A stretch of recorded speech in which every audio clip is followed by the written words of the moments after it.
Hi. Part of this whole experience, I guess, is to be as honest as I possibly can. So today's a little bit different day. Um, and I figure if I'm going to talk about being joyful and doing what you need to do to get your joy, then I need to be honest about the days where it's a little harder than others. And I don't mean just frustrations and things like that. I mean when you don't feel good. How about that as an option? So today's a very different day for me than yesterday. I don't know why. It's just kind of the way my autoimmune condition works. So I have to deal. And I think over the past year or so that I've been fighting with this, there's been a huge challenge for me to be authentic in the not so great days. And I tend to want to hide on those days. I think most of us do. And I don't think there's anything wrong with that. Frankly, I've already taken a nap and it's already like noon? I don't know. And that's just kind of the way the day works. I sat down in my shower. I had to sit down to dry my hair. And my hair pretty much reflects my overall mood today. So just kind of out of control, I guess.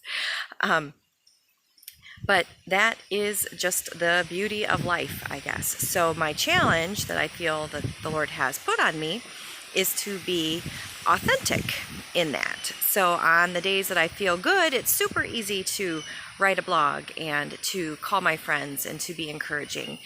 But how am I going to do it on the days when maybe I need the encouragement or need to be reading a blog? So here I am in my authenticity. I have been focusing on the word Jehovah Jireh, which means the God who sees me. And the Bible story is about Hagar. Now, Abraham and Old Testament stuff I'm talking, we're going back far. Abraham and his wife, Sarah, could not have a baby. And so Sarah decided to micromanage the situation and had her servant Hagar step in for the role as baby carrier. Back in those days, I think that was kind of common stuff, slightly frowned upon nowadays. We call it adultery, whatever. Tip for that, I guess. So anyways, after the fact, Sarah regretted her decision, and I think maybe Hagar, when she was pregnant, kind of rubbed it in a little bit, that she had what Sarah always wanted. And Sarah got mad. And so Sarah was mean to her and got Abraham to pretty much reject her and not be nice to her too, even though all Hagar did was what they asked of her to do. So Hagar ran away. And in the desert, the Lord found her and comforted her and gave her promises too. And she built a temple, I guess you would say, a shrine, a pile of rocks. I'm not sure exactly of the word right now, but it's the way my brain works on days like today, sorry. And she called it the place where God sees me. And I'm paraphrasing a little bit, but essentially that's the story. And I think even in our worst days, we need to remember that God sees us. If he found Hagar in the desert, he can see me in the midst of a Crohn's battle and a frustration. He can see you in your days that are not so easy and not so understandable to other people of what you're going through.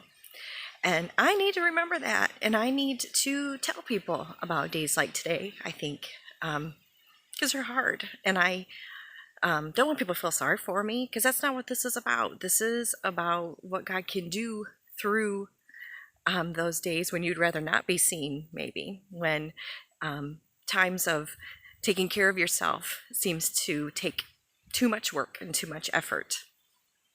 But here we are anyways, getting out of bed and putting our crazy hair together and sometimes just wearing our glasses for the day. So I just want you to remember, God sees you. He sees me and he loves us.